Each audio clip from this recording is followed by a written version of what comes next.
Today what I want to talk about is how I lost $20,000 in 1 month. And what you're going to learn is some of contracting mistakes that sometimes small business owners and new entrepreneurs make. So I'm not a new entrepreneur, but it goes to show you that mistakes still happen even when you have experience. So here's what happened. The way we actually bill for our services is based upon the population size of the insurance plan. So let's say that insurance plan has 20,000 members. We would then charge a fee for each one of those members per month. So let's just say that fee is 10 cents. So if I'm charging 10 cents for each one of those members per month, I would take 10 cents and then I would multiply it by the 20,000 membership that they have. And that is what I would actually bill them each month. So here's where the mistake came in at. In my contract, I did not have it baked in for a larger client if they actually lost membership. Okay, so I knew already going into it from my experience that when I'm going into smaller health plans, I need to have some kind of buffer in there for their pricing so that if they actually obtain more new members, then they have the flexibility to negotiate my rate down, because there's always going to be a minimum price that I have to charge in order for the program to be viable. So some of the smaller plans, they may end up with a flat fee, but once their membership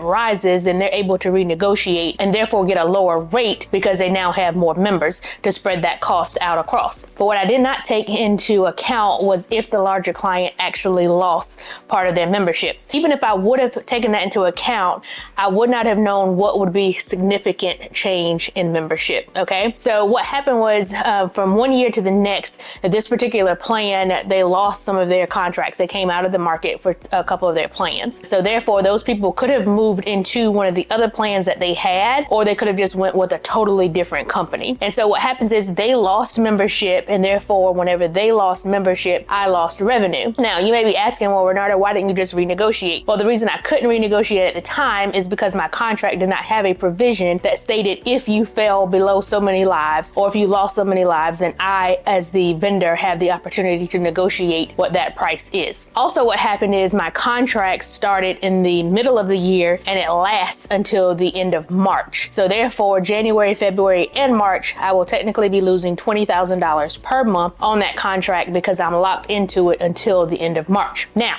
I say all that so that you can see how it's important for you to learn and listen to folks who have already been down some of these paths. Why not go ahead and learn from somebody who's already done these pitfalls and already fallen into these obstacles so that you don't have to in the future? So the way that we're actually structuring the next contract renewal is, one, I went up on the actual PM price. Okay, so they did not have the same membership they had when they started. So now I increased my rate so that I can help continue to take care of the lives, but therefore do not have this dip in my monthly invoices. And then the second piece is I'm going to have contract language in there that states if the membership changes, then either party has the right to negotiate. And this way, if I have standard language in there, it doesn't matter if my client is a small client, it doesn't matter if they're a larger client, it just has an open window that if there's a significant change in membership, then we're able to open that contract back up and negotiate. Either side can do so. So that's what I'm going to do going forward.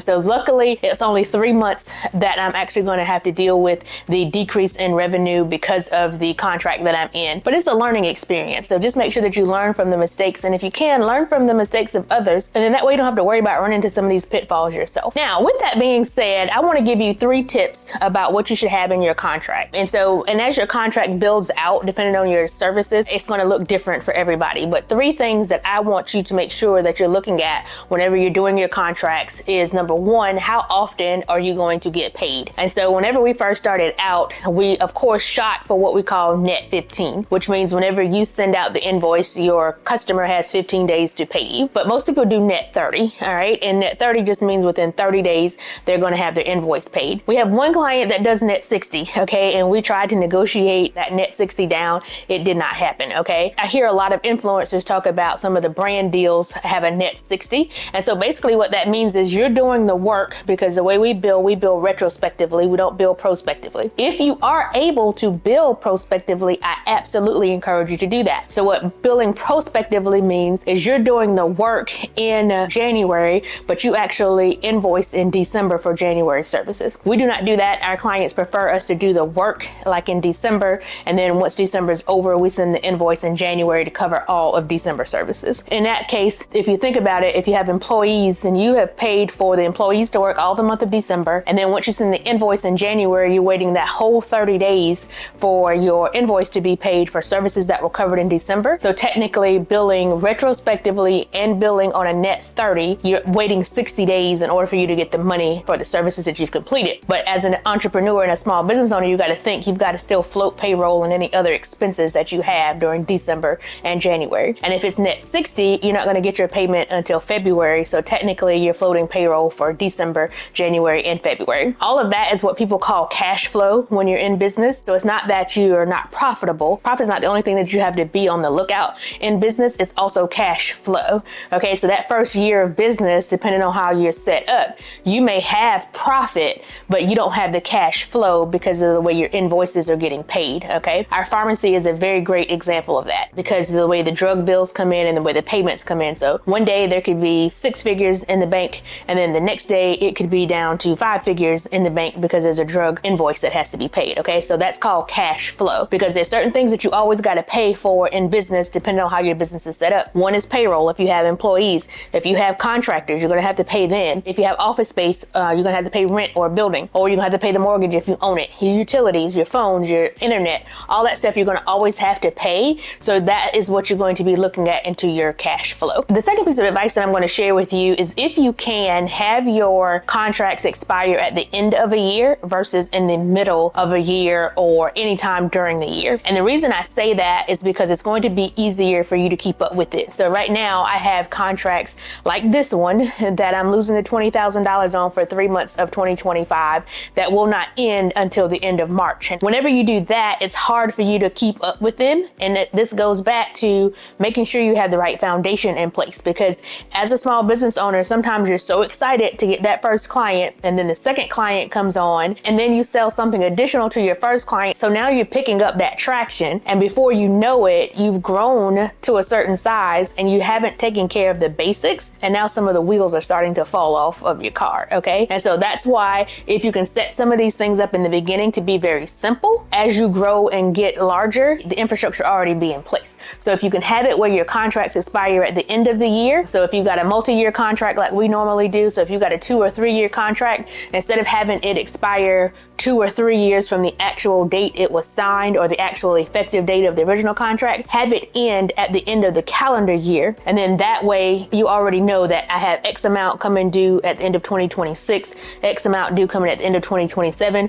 versus trying to figure out during the year which contracts are actually up for renewal. And that will also save you, if you're in my case, for membership changes. So if we know for certain in your business that something happens year over year, then this would actually be able to help you with that, because now your contracts are ending at the end of the year. And if you're at the end of a multi-year contract, that's going to give you some negotiating leverage if you had made a mistake in your contract or oversight in your contract like I did. And my third piece of advice for you is if you do have multi-year contracts, be thinking about what could happen in those other years. So you know how you do SWOT analysis for your company and you find out what your strengths, your weaknesses, your opportunities, and your threats are? Well, when you're building that out, think about it from a contracting standpoint. So especially with me in the Medicare space, I know that there's certain provisions that's already out that's going to occur in 25, 26, 27, 28. If any of that stuff is expected to impact my business, then I need to be looking at what kind of contract language can I put in these multi-year contracts to account for that. Okay, that's where, in my opinion, a SWOT analysis comes in very handy, because it's that threats piece as well as opportunities piece, because there may be an opportunity coming in the future that you can be able to provide services for with your current SOW, but maybe it's not right now, it's into the future, but it's a part of your multi-year contract.